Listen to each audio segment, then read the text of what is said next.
轻易推出的通勤月票 T Pass 发生这款的情形，有民众使用这个 T Pass 坐往回到台北中立的中立客运，结果互司机甲叫落车。原来是因为这个乘客当时是要为台北的福和桥坐到台北市府的转运站，也毋过这是属于第站路的市区公车的路线，这袂使你讲坐这种跨县市的再长途的国道的客运，但是有真侪乘客根本唔知影有这个规定，公路总局来承诺会加强宣导。请启动。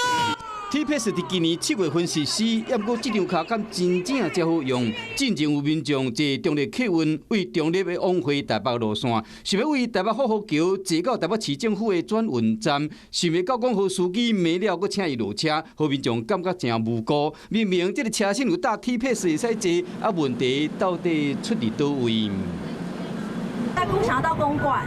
不好意思，我这是国道客运，不提供短程服务。原来毋是用 T-Pass 的问题，是因为国道的客运敢会使跨县市，若是市区的公车路线，敢会使坐市区的公车。这款制度已经真久啊！以9001的路线来讲，若是要为南行里坐到市区转运站，符合跨县市条件，就使坐国道的客运。若是为福和桥要坐到市区转运站，袂当上车。什么时候开始的？还是一直都这样？一直都这样。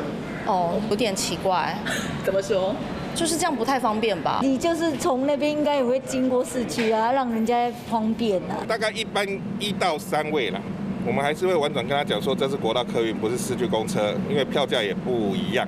就算客运的招牌顶有写讲无要载底道的，也毋过大部分的民众伊也毋知讲有这个规定。公路总局讲会去宣传。我们会请业者来在宣导的部分比如在官网或者是在车身上面注明说国道客运不能够短端的来搭乘。人客唔知影，各号司机们难免心情郁卒。中立客运是表示讲无收到这款的投诉，若是讲有相关的事情，会积极去调查甲处理。公路总局嘛表示讲，无打算伫实体卡片特别写这项规定，只能讲后届坐公车的时，请咱乡亲爱看好清，认好明。Hello， 我是谢嘉璇。想要掌握最及时的新闻资讯吗？赶快订阅、按赞、开启小铃铛，锁定华视新闻 YouTube 频道。